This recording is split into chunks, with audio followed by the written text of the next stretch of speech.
तो जनाब, Pakistan stock exchange के लिए ये हफ्ता क्या ही जबरदस्त रहा। सारे पुराने रिकॉर्ड्स टूट गए।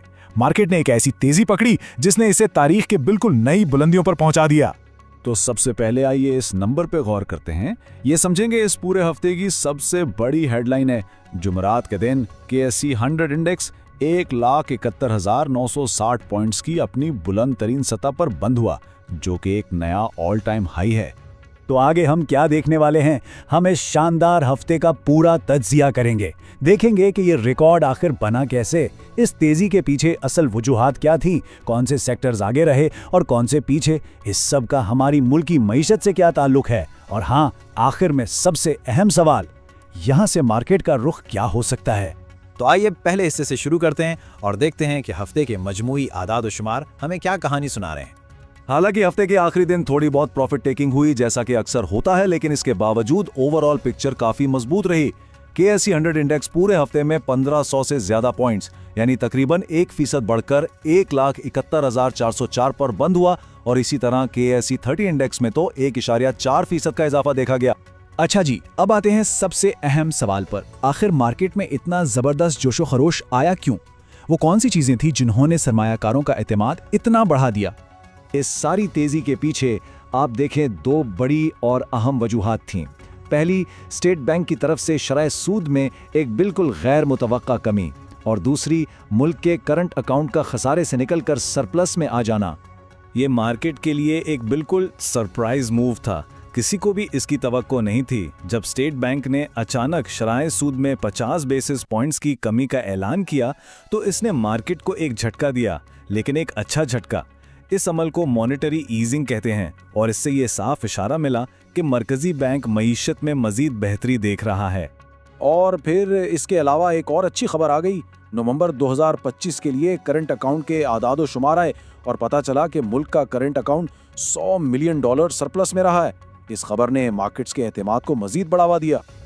ठीक है, तो अब जरा मार्केट के अंदर चलते हैं और देखते हैं कि कौन से सेक्टर्स चमके और कौन से थोड़े पीछे रह गए। आखिर पैसा जा कहां रहा था? ये स्लाइड हमें एक बहुत वाज़ेह तस्वीर दिखा रही है।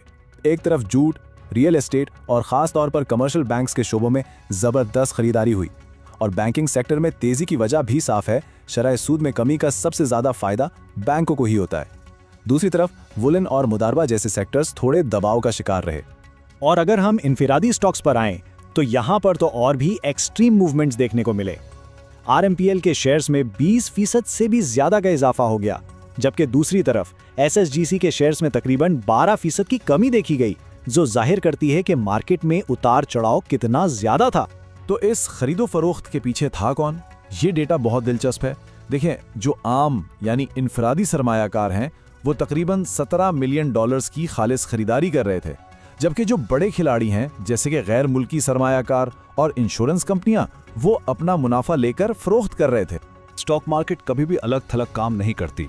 इसका गहरा ताल्लुक मुल्क की बड़ी मईशत से होता है। तो आइए देखते हैं कि वहां से क्या इशारे मिल रहे थे।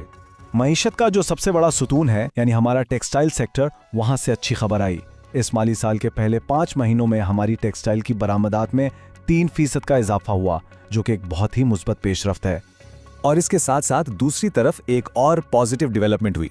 पेट्रोलियम की दरामदात में 2% की कमी वाक़ई हुई। मतलब बरामदात बढ़ रही हैं और दरामदात कम हो रही हैं। ये मुल्क के तिजारती तवाज़न के लिए बेहतरीन सूरत हाल है। इन सब चीज़ों को सपोर्ट कर रहे थे स्टेट बैंक के बढ़ते हुए ज़खायर। IMF से फंड्स मिलने के बाद ये $15.9 अरब तक पहुंच गए, जो माशी इस्तेहकाम के लिए एक बहुत ही मजबूत सिग्नल है। तो अब आगे क्या होगा, ये ही सबसे बड़ा सवाल है। देखते हैं कि तज्जियाकार इस बारे में क्या कहते हैं और कौन से अवामिल मार्केट की आने वाली सिमत का तयन करेंगे। इतने शानदार हफ्ते के बाद हर जहन में यही सवाल है कि क्या मार्केट अपनी ये रफ्तार और ये बुलंदी कायम रख पाएगी, या ये सिर्फ एक आर्जी इजाफा था। रिपोर्ट के मुताबिक ऐसी कई वजूहात हैं जो मार्केट के मुस्बत मुस्तकबिल की तरफ इशारा कर रही हैं। IMF प्रोग्राम का ट्रैक पर रहना, शरह सूद में मजीद कमी का इम्कान, बेहतर क्रेडिट रेटिंग्स, और सबसे अहम बात, मकामी कंपनियों के शेयर्स की कीमतें अब भी बहुत पुरकशिश हैं। तो इसका असल मतलब क्या है? बिल्कुल सीधे लफ्जों में इसका मतलब ये है कि पाकिस्तानी कंपनियों के शेयर्स अपनी कमाई के लिहाज से अब भी सस्ते हैं और ऊपर से वो सरमायाकारों को 6.5% का शानदार मुनाफा भी दे रहे हैं। यही वो चीज है जो सरमायाकारों को अपनी तरफ खींच रही है। तो आने वाले दिनों में किन चीज़ों पर नज़र रखनी होगी? अगली मॉनेटरी पॉलिसी, महंगाई के आदाद शुमार और आलमी मार्केट के रुझानात, ये सब मिलकर तय करेंगे कि पाकिस्तान स्टॉक एक्सचेंज का अगला कदम क्या होगा। बाखबर रहना ही कामयाबी की कुंजी है।